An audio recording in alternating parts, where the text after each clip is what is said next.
অনেক সময় আমাদের দোকানের সামনে অনেক বাচ্চারা আসা, আমরা ঝাড়ি মেরে সরাই দিই। কইরেন না। আপনার সন্তান যদি ওই জায়গায় থাকতো, আপনার সন্তান যদি ওই জায়গাটায় থাকতো, আপনি বাবা হয়ে দূর থেকে দেখতেন আপনার কলিজাটা ফানা ফানা হয়ে যেত। কইরেন না। তাই আমরা সমাজ থেকে যেন পরিবর্তন শুরু হয়, একটা সমাজ থেকে যেন পরিবর্তনটা শুরু হয় যে আল্লাহ প্রত্যেকটা মানুষ 10 জনে খারাপ করুক, আপনি একলা ভালো করেন। আপনার উপরে কে আছে? চিৎকার করে বলে কে আছে? আল্লাহর উপরে ইয়াকিন রাখবেন ইনশাআল্লাহ। আল্লাহ কোনোদিন ঠকায় রাখবে না। আল্লাহ মায়া করে, দয়া করে। আল্লাহ রহমান, আল্লাহ রহিম, আল্লাহ সামিউম বাসীর, আল্লাহ গফুর, আল্লাহ গফফার। আল্লাহ হচ্ছে বাদশাহ, দো জাহানের বাদশাহ। তিনি বান্দার কোনোদিন ওনার ভান্ডারে কোনোদিন আল্লাহু গনিয়ুন, আল্লাহ ধনী, আমরা সবাই গরিব। আমরা কি? আপনি বলতে পারেন যে হুজুর বা অমুক ভাই তো ধনী না, আমরা কেউ দুনিয়াতে ধনী না। আমার কাছে কি সব আছে? অমুকের কাছে কি সব আছে? যে 1000 কোটি টাকার মালিক তার কাছেও সবকিছু নাই। সব আছে কার কাছে? আল্লাহ রাব্বুল আলামিনের কাছে। তার মানে তিনি সর্বশক্তিমান, তিনি সর্বধনী। তার কাছে চাইতে হবে, তার কাছে বলতে হবে। কিন্তু আমরা দুনিয়াতে এসে দুনিয়াবি হালাতে এত বেশি ব্যস্ত হয়ে পড়েছি, আমরা দুনিয়াবি কাজের মধ্যে নিজেদেরকে নিমগ্ন করে ফেলেছি। ব্যবসা বাণিজ্য, কাজ কর্ম, বিভিন্ন খাতে কাজকর্ম তো লাগবে। যে দুনিয়াতে আসছি, কিছু তো উপার্জন করতে হবে, করতে হবে না? টাকা ছাড়া তো আর চলবে না, টাকা তো লাগবে। টাকা কিন্তু রিজিকের সব থেকে নিম্ন স্তরের রিজিক, জানেন কিনা জানি না। এই যে টাকাকে এখন আমরা স্বাভাবিকভাবে বর্তমান সমাজে 1 নম্বরে রেখেছি যে টাকা ছাড়া চলবে না।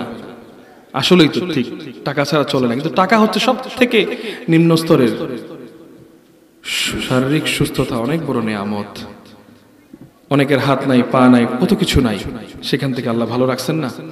তো ঠিক তেমনি ভাবে আল্লাহ যে দুনিয়াতে পাঠাইছেন, কেন পাঠাইছেন? এই যে পাঠাইছেন, এবং মানুষ যে বিফলে যাবে, মানুষ যে অতিরিক্ত সম্পদ, লোভ, লালসার প্রতি আকর্ষিত হবে, এজন্য আল্লাহ তাআলা আরেকটি সূরা অবতীর্ণ করেছেন, মক্কি সূরা, সূরা আত-তাকাসুর। সূরা আত-তাকাসুর, সূরা আত-তাকাসুরে আল্লাহ রাব্বুল আলামিন বলেন, বিসমিল্লাহির রহমানির রহিম, আলহাকুমুত তাকাসুর হাত্তা যুরতুমুল মাকাবির। প্রাচুর্যের, আলহাকুমুত তাকাসুর, প্রাচুর্যের লালসা, প্রাচুর্যের লালসা তোমাদেরকে গ্রাস করে ফেলেছে। আলহাকুমুত তাকাসুর হাত্তা যুরতুমুল মাকাবির। এমনকি তোমরা যদি কবরে পৌঁছে যাও, তোমরা যদি কবরস্থ হয়ে যাও, তার আগ মুহূর্ত পর্যন্ত তোমাদের লালসা কমবে না। তোমাদের দুনিয়াবি লোভ লালসা তোমাদেরকে গ্রাস করে ফেলেছে। আমার বাড়ি লাগবে, গাড়ি লাগবে, আমার এই ক্ষমতা লাগবে, আমি এই এলাকার নেতা হব, আমি অমুক বড় বড় ইমাম হব, আমি এটা হব। নেগেটিভ অর্থে হওয়াটা কোনো অন্যায় না। হওয়াটা কি অন্যায় না। আপনি যদি এলাকার বড় কেউ হন, আলহামদুলিল্লাহ, এটা ভালো। আপনি যদি আল্লাহর কাছে টাকা পয়সা চান যে আল্লাহ আমার অনেক ধনী বানাও, আমি কারো মুখাপিকি হইতে চাই না, আমি কারো কাছে হাত পাতে রাজি না, আল্লাহ আমি তোমার কাছে হাত পাতবো, তোমার কাছে আমি চাইবো, তুমি আমাকে দিবা, তুমি আমাকে হেফাজত করবা, আমার চোখের পানি আল্লাহ শুধু তোমার জন্য, আমার এই কপাল শুধুমাত্র আল্লাহ তোমার জমিনে সেজদা দেওয়ার জন্য, আর কাউকে না। তো আল্লাহর দিকে আমাদের ঈমান অনেক দুর্বল হয়ে গেছে। আসলে এটাই কিন্তু আসল। এই ওয়াজ শুধুমাত্র যে বয়স্ক লোক না, এটা আমাদের যুবকদের জন্য খুব জরুরি। সূরা আত-তাকাসুরের তাফসীর আপনারা পড়বেন, অর্থ সহকারে পড়বেন, এটা খুব জরুরি। মুসলমান হইছেন, পড়তে হবে, জানতে হবে। এখন যদি আমরা না বুঝি, না জানি, তাহলে আমাদের ভবিষ্যৎ অন্ধকার হয়ে যাবে। আমরা গোমরাহের মধ্যে থাকবো, আমরা গোমরাহের মধ্যে থাকবো। আল্লাহ আমাদেরকে মাফ করেন। এই সূরা আল্লাহ রাব্বুল আলামিন মানব জাতিকে খুব গুরুত্বপূর্ণ কিছু আলোচনা করেছেন সূরা আত-তাকাসুরে, যে তোমরা লোভ লালসার মধ্যে পড়ে যেও না, সম্পদের পিছনে নিজেদেরকে আগ্রাসন করে রেখো না, তুমি ভুলে যেও না তোমাকে কেন আমি দুনিয়াতে পাঠাইছি। অনেক সময় আমরা আফসোস করি, আমি সংক্ষেপে কিছু কথা এখানে বলে দিই। অনেক সময় আমরা দেখি যে আল্লাহ আমি নামাজ পড়ি, তোমাকে ডাকি, দান দক্ষিণা করি, খুব হালাল হারাম বিবেচনা করে দুনিয়া সফর করি, কিন্তু আল্লাহ আমার এত বিপদ কেন? চোখের পানি তোমার জন্য আল্লাহ আমি ফালাই, আমার এত বিপদ কেন? সেই লোকটা হারাম খায়, ঘোষ খায়, সমাজে অনিষ্ট করে, জিনা ব্যভিচার করে, মানুষকে ঠকায়, কষ্ট দেয়, আঘাত দেয়, তার সম্পদের কোনো কমতি নাই, সে ভালো থাকে, সে খুব ভালো থাকে। এই ধারণা করা ভুল, সাবধান। এরকম ধারণা কিন্তু রাখা যাবে না। আপনি মনে করেন না যে আল্লাহ তাআলা আপনাকে কম দিয়েছে তাকে বেশি দিয়েছে, নো, এটা আপনি মনে করতে পারবেন না। আপনার জন্য যতটুকু প্রয়োজন আল্লাহ ততটুকুই আপনাকে দিয়েছেন, ঠিক কি না? যতটুকু আমার আপনার জন্য প্রয়োজন, শুকরিয়া। আল্লাহ তুমি কখনো তোমার উপরে তাকাইও না। হুজুর পাক সাল্লাল্লাহু আলাইহি ওয়াসাল্লাম বলেছেন, তোমার থেকে যে নিচে কষ্টে আছে তার দিকে তাকাও। এই কথাটা শুধু শুনলে হবে না, এটা আপনাকে অনুধাবন করতে হবে। আপনার প্রতিবেশী দোকানদার খুব ভালো করে ফেলতেছে, আলহামদুলিল্লাহ, তার জন্য অনেক বারাকা, তাকে দোয়া করে আল্লাহ তুমি তাকে আরো দাও। আপনার দোকানে কেউ আসে না, হিংসা করবেন না। কষ্ট হবে যে আল্লাহ আমি তো কিছু বিক্রি করতে পারতেছি না, আমার তো সংসার আছে। সিজদায় পড়ে যান, 5 ওয়াক্ত নামাজ পড়েন, আল্লাহকে বলেন। আপনি যদি 5 ওয়াক্ত বিশ্বাস করেন, আপনি যদি আপনার নামাজকে আগে ঠিক করেন, ওয়াল্লাহি ওয়াল্লাহি ওয়াল্লাহি আপনার জিন্দেগি সুন্দর হয়ে যাবে ইনশাআল্লাহ। ওয়াস্তব এতটুকুই। আপনি যদি আল্লাহর সাথে সম্পর্ক জোড়ালো করেন, আপনার জিন্দেগি সুন্দর হয়ে যাবে। আল্লাহর সাথে সম্পর্ক করার জন্য কোনো বাধা নাই, কোনো ব্যারিয়ার নাই। মনটা খারাপ হয়ে গেছে, চোখটা বন্ধ করে ইয়া আল্লাহ, ইয়া রহমান, ইয়া রহিম, ইয়া হাইয়্যু, ইয়া কাইয়্যুম, ইয়া গফুর, ইয়া গফফার, ইয়া জলিল, ইয়া জব্বার, ইয়া আরহামার রাহিমিন। আল্লাহ তুমি রহমান, তুমি রহিম, তুমি সামিউম বাসীর। আল্লাহর কাছে সিজদায় চোখের পানি ফেলায় বলতো ইয়া আল্লাহ, আল্লাহ আমি গুনাহগার, আল্লাহ আমার এটা হয় না, আল্লাহ আমি নামাজে আমার মন ডাকে না, আমার নামাজের প্রতি নামাজি বানায়া দেয়। আল্লাহ আমি মানুষের জন্য দেখানোর জন্য নামাজ পড়তে চাই না। আপনি এক ওয়াক্ত নামাজ পড়বেন, সেটার জন্য নামাজের মতো নামাজ হয়। আজকাল তো আমরা কম্পিউটারের মতো নামাজ পড়ি, ঠিক না? যে দাঁড়াইলাম মানে নামাজটা ঠেকা আর কি, কোন রকম শুধু আদায় করতে হবে, যে আল্লাহু আকবার, কোন রকম তাড়াহুড়া করে ঠিক মতো হরফ জবর উচ্চারণ হয় কিনা তার কোনো হরকতের কোনো খবর নাই। এরকমটা যেন না হয়।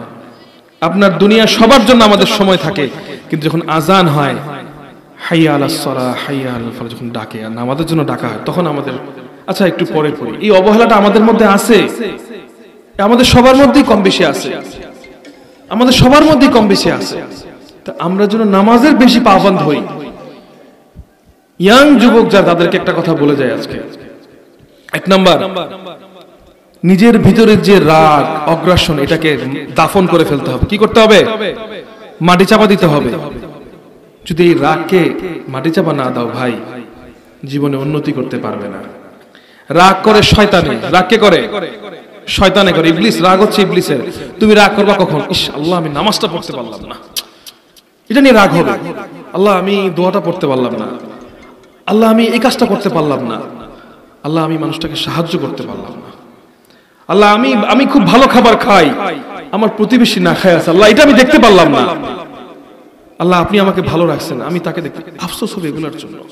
আফসোস, ওই করিম সাহেবের তো 5 তলা বাড়ি আছে, আমারও 5 তলা বাড়ি করতে হবে। কোরবানির সময়, আজকাল কোরবানি হয়ে গেছে লোক দেখানো, কোরবানি হয়ে গেছে কি লোক দেখানো। কোরবানি আমার এলাকার মধ্যে সবথেকে বড় গরুটা আমার থাকবে। আল্লাহু আকবার, নাউযুবিল্লাহ মিন যালিক। কেন কেন ভাই? ওই যে একটা কথা মাঝখানে বলছিলাম যে আফসোস করবেন না যে আপনার থেকে অনেকে আল্লাহ, ওই যে সে এত খারাপ কাজ করে, এত কিছু করে, তারপর তার অনেক টাকা। আপনি খুশি থাকেন, আপনার কম তো আপনার প্রতি আল্লাহর রহমত আছে। কি আছে? আল্লাহর রহমত এখনো আছে, আপনার প্রতি আছে। ওই যে তার সম্পদ অনেক বেশি, সে যদি ওই অবস্থায় মারা যায়, আজরাইল আলাইহিস সালাম আসার পরে মৃত্যুর সন্নিকটের সময় তওবা কবুল হয় না। কি হয় না? তওবা কবুল হয় না। যখন মৃত্যু আজরাইল আলাইহিস সালাম সামনে চলে আসবে, তখন যদি বলে ভাই আমার একটা সুযোগ দাও, আমি তওবা করি, শেষ। 1 সেকেন্ড। মৃত্যুটা হয় কতক্ষণে? আপনার জন্ম থেকে মৃত্যুর আগ মুহূর্ত পর্যন্ত 1 সেকেন্ডে, আপনার জন্ম থেকে এই সময়টা পর্যন্ত, যখন আমি এখানে আসি তখন মৃত্যু হয়ে যায় 1 সেকেন্ডে। আল্লাহ আপনার সবকিছু দেখাই দেবে, আর সুযোগ হবে না। তো সে মনে করে আমি এত কিছু করি, তারপরও আমার এত এত সম্পদ, এটাই মনে হয় ভালো, কারণ তার থেকে আল্লাহর রহমত চলে গেছে। ওইটাই ওই যে অনেক সম্পদ, ওইটা কি তার শাস্তি? ওটা কি? ওটা তার শাস্তি, মনে রাখেন। অতিরিক্ত সম্পদ খারাপ কাজে যে সম্পদ অর্জন হয়, আপনি যদি সহিভাবে চলেন, হালাল উপার্জন করেন, আলহামদুলিল্লাহ, আল্লাহ আপনাকে হাজার হাজার কোটি টাকার বরকত দিক। আল্লাহুম্মা আমিন। যারা সমাজে দ্বারা মসজিদ, মাদ্রাসা, এতিমখানা, দরবারে, বিভিন্ন জায়গায় বিভিন্ন খাতে মানুষ খেদমত করে, আলহামদুলিল্লাহ, আল্লাহ সেটাকে বরকত দিক। কিন্তু আপনি হারাম কাজ করবেন, অনেক খারাপ কাজ করবেন, আর যদি মনে করেন আমি হজে যাব, আমি ওমরায় যাব, আল্লাহর সাথে দেখা করে আয়সা পড়বো, শুধু যাওয়া আসা হবে, ব্যায়াম হবে, আপনি দান করবেন, সে টাকা দেওয়া হবে। তাই সময় এখনো আছে, এই কথাগুলো যদি কানে যায়, আমি গুনাহগার, আপনাকে বলতেছি, আল্লাহ আমাকে এবং আপনাকে, এই কথাগুলো যদি আপনার কানে যায়, একটু ঘুমানোর আগে চিন্তা করবেন, আল্লাহ আজকে যদি ঘুমানোর পরে কালকে সকালের এই দুই চোখ না খুলে, একটাবার চিন্তা করেন, আজকে এখন যদি আপনি ঘুমান, কালকে সকালে যদি চোখটা খুলে দেখেন, অন্ধকার কবর আপনি নিজেকে দেখতে পান, আর লাভ হবে না। এই কথাগুলো যুবক বয়সে আমাদের শুনতে হবে, মানতে হবে রে বাবা। আজকাল বয়স লাগে না। আমি এই হাতে কত লাশ নামাইছি, আমি হাতে গুনাহগার হাতে আমি গুনাহগার কত কত লাশ নামাইছি, আল্লাহ মাফ করুক। আমি কথা বলতেছি, একটু পরে আমিও না থাকতে পারি। ওয়াজ এটাই, আপনি যদি একটা কথা আমল করতে পারেন, নামাজ 5 ওয়াক্ত পড়তে হবে, মিথ্যা কথা বলা যাবে না। যদি আপনার মৃত্যু হয়, এরকম অবস্থা হয় যে না আমি মিথ্যা না বললে আপনার মৃত্যু হয়ে যাবে, মিথ্যা বলেন। আল্লাহর উপরে একনিষ্ঠ ভরসা রাখেন, ঈমান মজবুত করেন। আমি জানি আল্লাহ যদি তো আমার জন্য কল্যাণ, এটা হবেই ইনশাআল্লাহ। আপনি একটা কাজে নামছেন, কাজটা হচ্ছে না, হতাশা হয়ে গেছেন, হইতেছে না, আল্লাহ তুমি কবুল করো, ইনশাআল্লাহ হবে। হুট করে আপনি দোয়ার মধ্যে যদি কাজটা না হয়, আপনি তো আল্লাহর উপরে সন্দেহ করলেন। আপনি আল্লাহর উপরে সন্দেহ করলেন না, আল্লাহর উপরে সন্দেহ করা যাবে না, কোনো কষ্ট কোনোভাবেই না। আল্লাহ বান্দার ক্ষতি চান না, আল্লাহ মায়া করেন, দয়া করেন। নবী মুহাম্মদ মুস্তাফা রাসূলুল্লাহ সাল্লাল্লাহু আলাইহি ওয়াসাল্লাম সরকারে মদিনা, মদিনাতুল মুনাওয়ারা, সরকারে মদিনা, উনি শুধু ভয় পাইতেন আমার উম্মতের জন্য, ইয়া আল্লাহ এরা তো গাফেল হয়ে যাবে, এরা তো সম্পদের মধ্যে বিমুখ হয়ে যাবে, এরা তো এত বিভোর হয়ে যাবে সম্পদের প্রয়োজনে, এরা ঈমান আমল নামাজ কালাম সব ভুলে যাবে। আহা, সম্পদ হচ্ছে মরিচিকা, সম্পদ লাগবে, আল্লাহর কাছে দোয়া করতে হবে, ইয়া আল্লাহ আমাকে তুমি এমন সম্পদ দাও যে সম্পদে তুমি আল্লাহ রাজি আসো, খুশি আসো। কিভাবে দোয়া করবেন? ইয়া আল্লাহ তুমি আমাকে প্রতিষ্ঠিত করো, তুমি আমাকে জ্ঞানী করো, যে জ্ঞান অর্জন করে আমার কলমের খোঁচায় যেন মানুষের অকল্যাণ না হয়, আমার কলমের খোঁচায় যেন মানুষের ক্ষতি না হয়, তোমার নাফরমানি যেন না হয়। আল্লাহ আমাকে এমন পয়সা দাও যে পয়সার ফলে আমি আল্লাহ দ্বীনের খেদমতে থাকতে পারি, আমি যেন আল্লাহ মানুষের কল্যাণ করতে পারি, আমি যেন মসজিদ মাদ্রাসায় লুকায় লুকায় আল্লাহ আমি তোমার কাছে, ফেরেশতাদের কাছে আল্লাহ আমাকে তুমি ফেমাস বানায় দাও। দুনিয়ার বুকে আল্লাহ আমার ফেমাস সেই প্রয়োজন নাই যে ফেমাস হয়ে আমি মানুষের খারাপের দিকে যাব না। আল্লাহ আমি ফেরেশতার কাছে ফেমাস হতে চাই, যে ফেমাসের কারণে আল্লাহ আমি আমার মৃত্যুর পরে আমি সুন্দরভাবে আমি যেন হাসি মুখে ইন্তেকাল করতে পারি। আমার মৃত্যুর সময় যখন আমার আজরাইল সামনে আসবে, আমি আল্লাহ আমি তৈরি আছি তোমার কাছে যাওয়ার জন্য, এরকম ভাবে নিজেকে তৈরি করেন। কিছুদিন আগে আমার নানা হুজুর কেবলা রহমতুল্লাহ আলাই, ওনার এক মুরিদ ইন্তেকাল করছেন। বিশ্বাস করবেন, আমার দাদা হুজুর, আমার নানা হুজুর, ওনাদের লাশটা নিজের চোখে দেখছি তো, আল্লাহ ওয়ালা মুচকি হাসতেছে। গোসল যখন করাই, মানে মৃত্যু যে কত সুন্দর, মৃত্যু হচ্ছে সুন্দর, মৃত্যুকে ভয় পায় না। মুমিন কখনো মৃত্যুকে ভয় পায় না। মৃত্যু হচ্ছে আল্লাহর সাথে দিদার। কার সাথে দিদার? আল্লাহর সাথে দিদার। যে আল্লাহ তোমাকে দেখি না, তোমাকে না দেখে কত ভালোবাসি আল্লাহ। চাইতে হবে যে আল্লাহ আমি যুবক, আমি বুড়া, আমি খাটো, আমি লম্বা, আমি গরিব, আমি ধনী, আল্লাহ আল্লাহ আমার কলবে তোমার জিকিরে মশগুল করে দিবা। মহব্বতের সাথে বলি আল্লাহ আল্লাহ আল্লাহ আল্লাহ আল্লাহ আল্লাহ আল্লাহ আল্লাহ আল্লাহ আল্লাহ আল্লাহ আল্লাহ আল্লাহ আল্লাহ। মহব্বতে ডাকেন। আপনারা আল্লাহর মধ্যে কেউ নাই, চোখটা বন্ধ করে মহব্বত নিয়ে ডাকেন, একটু ডাকেন না। আল্লাহ আল্লাহ আল্লাহ আল্লাহ আল্লাহ আল্লাহ আল্লাহ।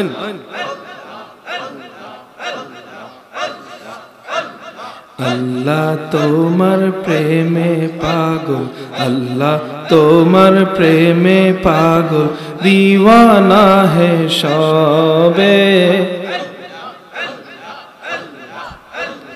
আল্লাহ তোমার প্রেমে পাগল, আল্লাহ তোমার প্রেমে পাগল, দিওয়ানা হে সবে, মাফ করে দাও, মাফ করে দাও আমরা গুনাহগার কে।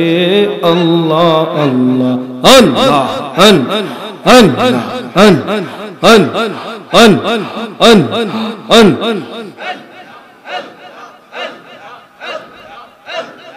লা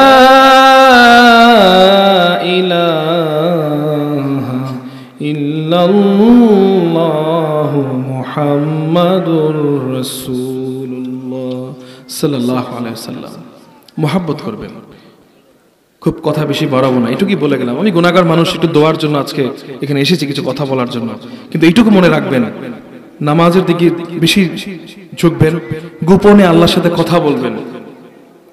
যুবকদেরকে বলতেছি, ব্যবসা বাণিজ্য করতে পারো না, বিদেশ যাইতে পারো না, এটা করতে পারো না, এবং সকলকে বলতেছি গোপনে আল্লাহর সাথে চাইবেন। বিশ্বাস করেন, আমি গুনাহগার, কার ছেলে কি সেটা না, আল্লাহর সাথে সম্পর্ক করতে হবে। আমি পীর সাহেব, আমি হুজুর, আমি বড় শেখ, আমি বড় অমুক, আমি বড় ব্যবসায়ী, এইসব বাহাদুরি করে পার পাওয়া যাবে না। কি এইসব বাহাদুরি করে পার পাইতে পারবেন না। আল্লাহ বান্দার লেবাস দেখেন, আল্লাহ বান্দার কলব দেখে। কি দেখে? অন্তর দেখে। আল্লাহ ডাইরেক্ট অন্তরের দিকে তাকান যে ওর অন্তরে কি আছে। আমি নুরানি সুরত হই আর কালো হই, সাদা হই, বড় জুব্বা পরে যাই পরি, আমার কলব যদি অপরিষ্কার থাকে, আমার পুরো শরীরটাই অপরিষ্কার। কি পুরো শরীরটাই অপরিষ্কার হয়ে যাবে। তাই আপনি যদি এলাকার ভিতরে কোনো প্রভাবশালী কেউ হয়ে থাকেন, আলহামদুলিল্লাহ, আপনার মতো সৌভাগ্যবান কেউ নাই।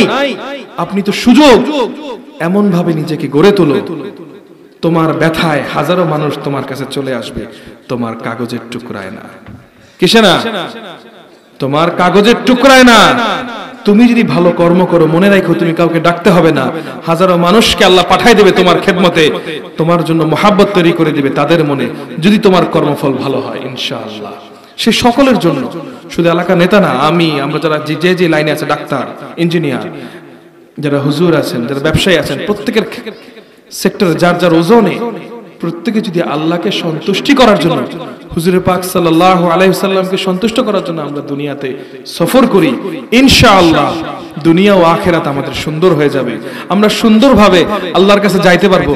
তার আগ মুহূর্ত পর্যন্ত আল্লাহর কাছে হায়াত ভিক্ষা চাই। আল্লাহ আমাদের সকলকে যেন নেক হায়াতে বরকত দেয়। আমরা যেন আল্লাহকে ডাকতে পারি, বুঝতে পারি। আল্লাহ বারবার হজ্জে বাইতুল্লাহ নিয়ে যায়। যারা ওমরায় যেতে পারেন নাই, আল্লাহর কাছে চাইবেন। আপনার টাকা নেই, আপনি এটা বলবেন না, ওমরায় যাইতে হলে টাকা লাগে না, টাকার ব্যবস্থা আল্লাহ এমনি করে দেয়, কিন্তু সাচ্চা দিলে চাইতে হবে। ওই কাবা দেখার পরে আয়েশা যেন আবার খারাপ কাজ আমরা না করি, আল্লাহ মাফ করুক।